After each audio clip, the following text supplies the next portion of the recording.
Hello, my name's Janice and I work at Reef Marlborough. Today I thought I'd read you a story about ANZAC Ted. ANZAC Day is coming up next Saturday, the 25th of April, so I thought this would be a nice story to read. ANZAC Ted's a scary bear, and I can tell you why. He's missing bits, his tummy splits, he only has one eye. His fur is torn and dirty, and he hasn't any clothes. He doesn't hear with just one ear. He should have two of those. His head is kind of wobbly, and his legs are rather slow. Perhaps it's due to one or two encounters with a foe. Poor Ted. I put him in the washer, and I try to get him clean, but ANZAC clings to bras and strings and things I've never seen. There's ANZAC Ted in the washing machine. He frightens all the children, making show and tell a mess. I don't know why some start to cry, but I reckon I can guess. There's show and tell day at school.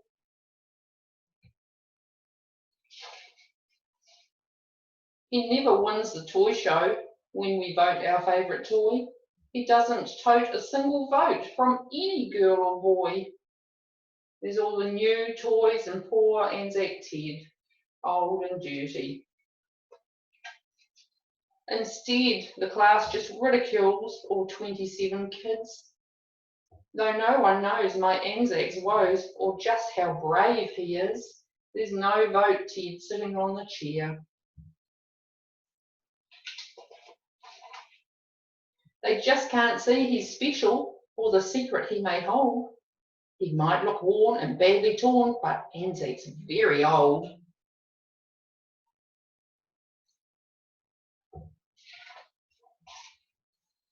See, ANZAC was my grandpa's when my grandpa was a kid.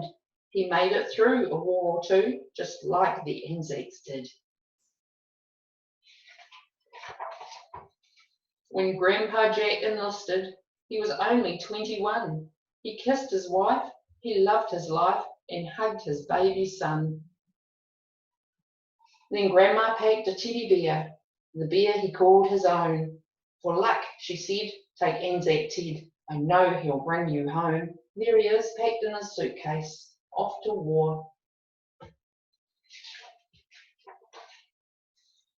So ANZAC Ted went off to war from Africa to Greece, and in each tent that ANZAC went, he gave our soldiers peace.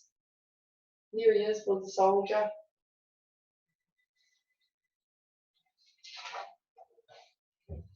He soon became their mascot, and despite the diggers' dread, they knew that they would make it through alongside ANZAC Ted.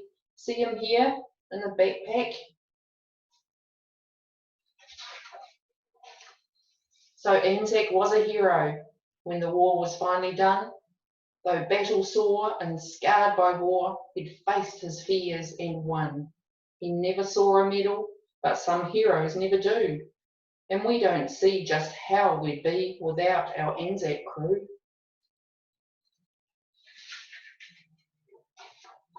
I know he isn't pretty and some people roll their eyes, but if they see, like you and me, through ANZAC's thin disguise.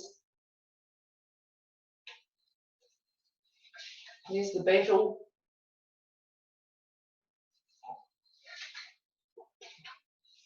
They'd see a hero plain as day who sits upon my bed, a hero who saved me and you. His name is ANZAC Ted.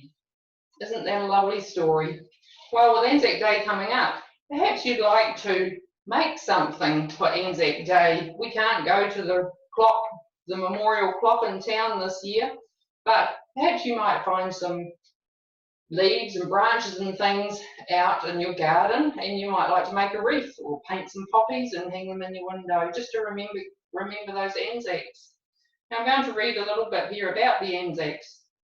The first ANZACs, which mean Australian and New Zealand Army Corps, were soldiers from both Australia and New Zealand who fought to help Britain and her allies, friends such as France and Russia in World War I. When Britain declared war against Germany on the 4th of August 1914, Australia and New Zealand sent thousands of soldiers to Britain's aid. They first sailed to Egypt, where they were trained, then to Gallipoli in Turkey to fight against the Turks, who were allies of the Germans.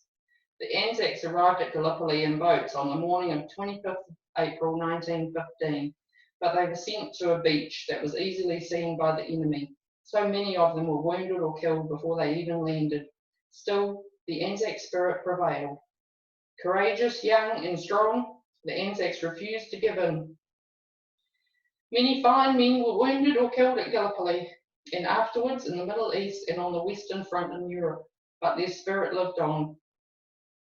We commemorate Anzac Day on the 25th of April every year, so we may honour and remember those who fought, those who served, and those who died for us.